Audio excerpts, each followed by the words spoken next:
Class 8 के students, हम history में चैप्टर नंबर 4 को है ना आगे बढ़ा रहे हैं। चैप्टर नंबर 4 था tribal societies and the colonial state, और इस पार्ट में बहुत सा पॉइंट को मैंने आपको पढ़ा चुका हूँ, एक्सप्लेन कर चुका हूँ। अब जो नेक्स्ट पॉइंट मैं पढ़ाने जा रहा हूँ वो पॉइंट का नाम है मुंडा रेबेलियन। मुंडा रेबेलियन कब हुआ? मुंडा विद्रोह 1895 में शुरू हुआ, 1900 तक चला। ये क्यों हुआ, कैसे हुआ, कौन किया, इसके बारे में आपको हम जानकारी दे रहे हैं। क्लास 8 के स्टूडेंट्स अच्छी तरह से सुनेंगे। The Munda rebellion is one of the most important tribal uprising against the British rule in India. और बहुत सा विद्रोह हुआ, सब विद्रोह में सबसे ज्यादा इंपॉर्टेंट विद्रोह कौन था? मुंडा रिबेलियन था। ये है ना अंग्रेज सरकार के विरुद्ध है ना, ये मुंडा आदिवासी लोग है ना, इन्होंने क्या किया समझ गए ना, अंग्रेज सरकार के विरुद्ध विद्रोह किया। The Mundas inhabited the region around the Ranchi. ये मुंडा लोग हैं ना, आज जो हमारा रांची है, ये रांची के आसपास और चारों तरफ ये मुंडा जाति के है ना आदिवासी लोग रहते थे। Traditionally they enjoyed preferential rent rate as the khuntkattidar of forest. और है ना ये मुंडा जाति लोग जब उस जंगल में रहते थे, इनको है ना प्रेफरेंशियल रेंट रेट के ये लोग कौन चीज एंजॉय करते थे? इन लोग को परंपरागत ये लोग है ना खून कल्टीदार मतलब खून कल्टीदार के रूप में है ना ये लोग है ना traditionally they enjoyed the preferential rent rate as the kuntidar of forest. और है ना ये कुंतीदार के रूप में है ना ये फॉरेस्ट का रेंट रेट को है ना ये लोग एंजॉय करते थे। However during the 19th century many non tribal jagirdars and zamindars migrated to a traditional tribal areas. और 19वीं शताब्दी में है ना बहुत से नॉन ट्राइबल मतलब जो ट्राइबल नहीं थे, वो जागीरदार जमींदार है ना इस इलाका में वो लोग पहुंच गए थे। They grabbed the land owned by the tribal groups. और ये लोग धीरे धीरे जो आदिवासी लोग जो जमीन को अपना हाथ में रखे हुए थे, जोत बात करते थे, अपना जमीन बना के रखे थे, वो जमीन को हथियाना शुरू कर दिए। In due course the tribals were compelled to work as a labourers under the exploitative non tribal people. और धीरे धीरे ये जमींदार और जागीरदार लोग इतना मजबूत हो गए, जो है ना जो आदिवासी जमीन का मालिक था और उसी जमीन पर जमीन पर है ना आज लेबर के रूप में काम करने लगे। This system was locally called बेत बेगारी और फोर्स लेबर। और है ना ये जमींदार है जागीरदार लोग क्या करते थे मालूम है ना, इन लोगों को है ना बेगारी रूप में क्या करते थे, कम मजदूर देके खटाते थे। In 1930 the Mundas rose in revolt against this system for the first time. और 1830 में है ना ये मुंडा जाति के आदिवासी लोग है ना सबसे पहला विद्रोह किया, but were crushed by the EEIC East India Company. और इसको है ना बुरी तरह से दबा दिया गया। कौन दबाया? East India Company. In the last decade of 19th century when the monsoon failed, जब है ना 19वीं शताब्दी के लास्ट अंतिम समय में जब है ना मानसून फेल्ड हो गया, द सिचुएशन बिकम्स वर्स। और इतना सिचुएशन बुरा हो गया, इतना परिस्थिति बहुत दयनीय हो गई, face with starvation and epidemics. और उस समय में ना यहाँ के लोग क्या करने लगे, भूखा मरने लगे, बहुत सा संक्रमित बीमारियां उत्पन्न हो गए। The Mundas led by the Birsa Munda rose in the rebellion again. बाद में है ना ये मुंडास जाति में बिरसा मुंडा नाम का एक व्यक्ति जो है ना इस विद्रोह का है ना नेतृत्व किया। समझ गए ना, इसी के लिए इसको मुंडा रिबेलियन कहा गया। दिस रिबेलियन कॉल्ड उलगान, और इस विद्रोह को उलगान भी कहा जाता है। Aim to drive away the British and establish Munda Raj. और इसका मेन मकसद क्या था विद्रोह का, कि है ना अंग्रेज राज को है ना उखाड़ के फेंक देना है, फिर मुंडा राज को है ना पहले जैसा कायम रखना है। Birsa the leader of the Mundas Ulgulan. और बिरसा कौन थे? ये मुंडा आदिवासियों का लीडर थे। और जो मुंडा विद्रोह हुआ था उसका नेता थे। Birsa was born in the mid of 1870s, और बिरसा का जन्म 1870 ईस्वी में हुआ था। Having heard about the golden age when there were no diku operation, और उस युग को है ना सुनीला युग कहा जाता है, इसीलिए कि उस समय में कोई डिको ऑपरेशन नहीं थे। He felt the necessity of rebelling against them to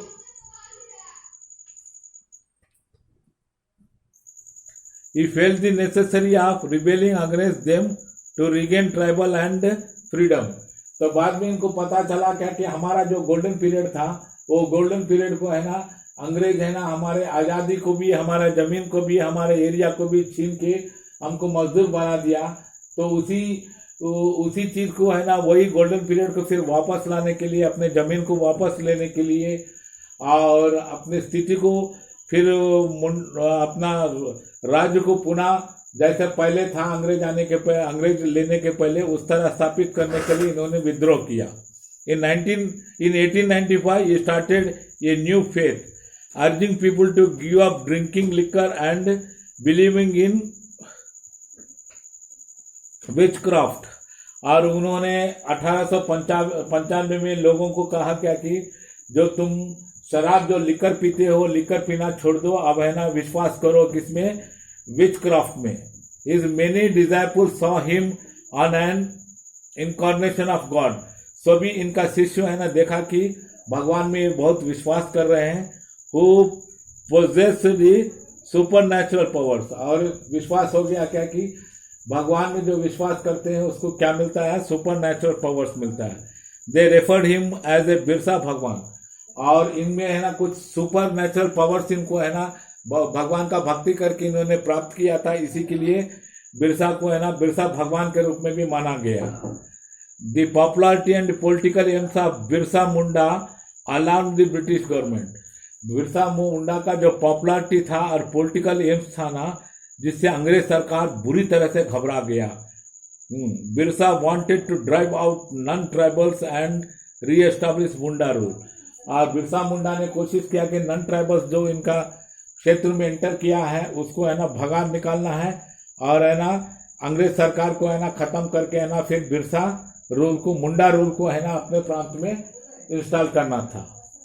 the British authorities arrested him on charges of treason and writing. बाद में अंग्रेज सरकार ने इनको है ना बंदी कर दिया। He was jail for 2 years but release in 1897। बाद में 2 साल तक इनको जेल में डाला, बाद में 1897 ईस्वी में इनको रिलीज किया।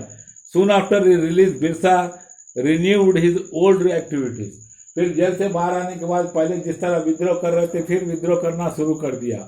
ऑर्गेनाइजिंग फाइटिंग फोर्स, इन्होंने एक बहुत फाइटिंग फोर्स को ऑर्गेनाइज किया। Addressing secret meetings and encouraging people to fight. इन्होंने रहस्यमय सभा सब करके है ना अपने लोगों को है ना एंकरेज किया क्या कि चलो हम लोग फाइट करते हैं। ये advise Munda farmers to pay rent to zamindars. ये advise Munda rulers to not to pay rent to zamindars. बाद में इन्होंने मुंडा फार्मर्स को है ना क्या सलाह दिया कि जमींदार को कोई किराया, कोई रेंट या मलगुजारी देना नहीं है। दी मुंडास अटैक दी मिशनरीज, बहुत सा मिशनरीज थे उसके ऊपर भी हमला बोला। गवर्नमेंट ऑफिसेस को भी, सरकारी दफ्तर के ऊपर भी हमला बोला। And police station. They raise a white flag as the symbol of Birsa Raj. और इन्होंने एक उजला झंडा बनाया उसको बिरसा राज के चिन्ह के रूप में। In February 1900 Birsa was arrested again and he passed away in jail. और 1900 ईस्वी में बिरसा को फिर पुनः अरेस्ट किया गया। इनकी देहांत जेल में हो गए।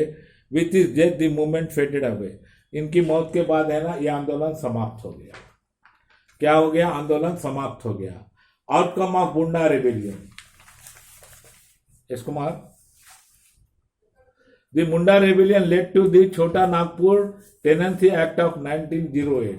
बाद में मुंडा विद्रोह के बाद अंग्रेज सरकार ने एक टेनेंसी में रिफॉर्म किया, एक नया रिफॉर्म में लाया, उसका नाम था छोटा नागपुर टेनेंसी एक्ट 1908 में, which tried to help the Mundas by banning बेतबेगारी and assuring local customary land rights to them. और इस एक्ट के तहत है ना वो लोग है ना अंग्रेज सरकार ने बेट बेगारी को बंद कर दिया और है ना मुंडास को है ना कुछ जमीन दिया अपना जोत के आबाद करने के लिए। The government appointed official to attend to the grievances of Munda. और सरकार ने कुछ पदाधिकारी को बहाल किया कि मुंडास का जो ग्रीवांसेस है जो मांगे है उसको सुनने के लिए। The movement showed the tribal people had to had the capacity to protest against the injustice inflicted by the British government। और इस आंदोलन से क्या हो गया, एक अलार्म हो गया अंग्रेज सरकार को क्या कि हम कोई गलत पॉलिसी अगर अप्रेसिव पॉलिसी इनके विरुद्ध करेंगे तो ये लोग क्या करेंगे, विद्रोह करेंगे। इनका विद्रोह बहुत बड़ा और बहुत शक्तिशाली होता है। इस चीज की आभास अंग्रेज सरकार को हो गई। The rebellion also contributed to the growing socio religion conscious in Chota Nagpur. और ये विद्रोह से क्या हो गया, समाज में ना समाज और समाज में जो धर्म था उसकी उजागर हुआ और उसके बारे में लोग जागरूक हुए। कहाँ पर, छोटा नागपुर इलाका में। Birsa Munda came to be identified with the aspirations of the tribals inspiring other such rebellion. और बिरसा मुंडा का जो विद्रोह था, इस विद्रोह से है ना दूसरे लोगों को भी है ना विद्रोह करने के लिए है ना उत्साह मिला और क्या मिला, एंकरेजमेंट मिला, जिसके जरिया से अंग्रेज के विरुद्ध है ना भारत में लोग मजबूत होने लगे।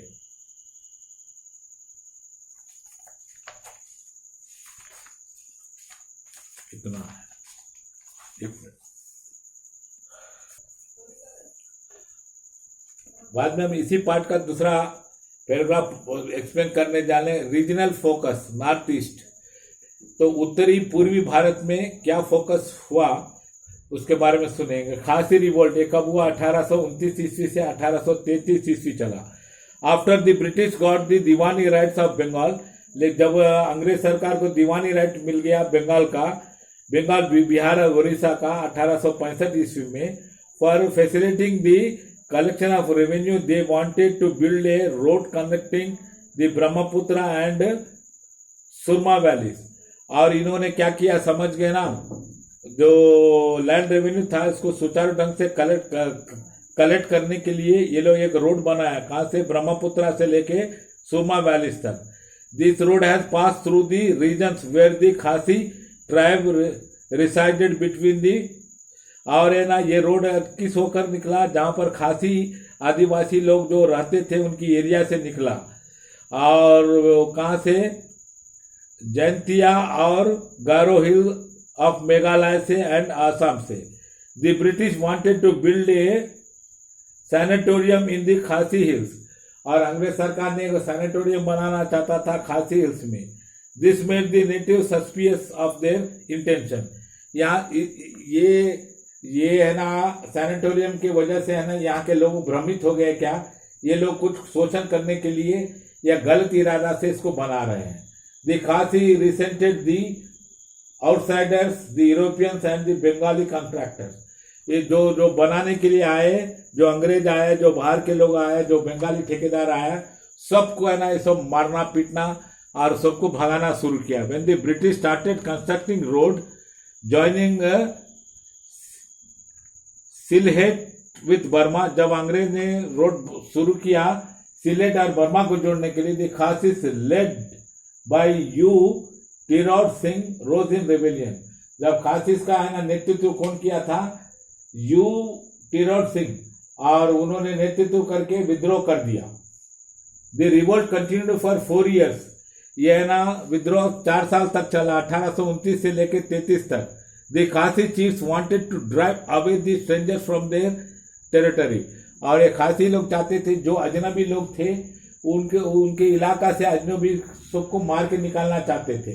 On 5th May 1929, armed group of Khasis added by the Garos, another tribe, massed a large number of Europeans and Bengalis। और मई 5, 1829 ईस्वी में आर्म ग्रुप मतलब शस्त्रों के साथ खासी एक बहुत बड़ा ग्रुप बनाया। उसमें ना गारो आदिवासी भी उनके साथ दिए। ये लोग क्या किए, बड़े पैमाना में यूरोपियंस को और बंगालीस को है ना मार दिया, ये लोग जान से मार दिया। They also burned several European settlements. और है ना बहुत सारे यूरोपियंस जो सेटलमेंट किए हुए थे उसको भी जला दिया। Release the convicts employed for the construction of the road. और है ना इन्होंने ना बहुत सा कन्विक्ट्स जो एम्प्लॉयड थे रोड बनाने के लिए उसको भी रिलीज कर दिया। After a tough fight the खासी सरेंडर्ड इन जनवरी 1833। बाद में एक बहुत बड़ा घनघोर मुकाबला हुआ, संघर्ष हुआ, होने के बाद खासी सेना 1833 ईस्वी में सरेंडर किया। British supremacy was establish in this region. इसके बाद अंग्रेजों का शासन इस इलाका में एस्टैब्लिश हो गया। Thank you. I have completed this lesson. Lesson number 4 complete हो चुका है। इसको सही ढंग से आप लोग पढ़ लेंगे।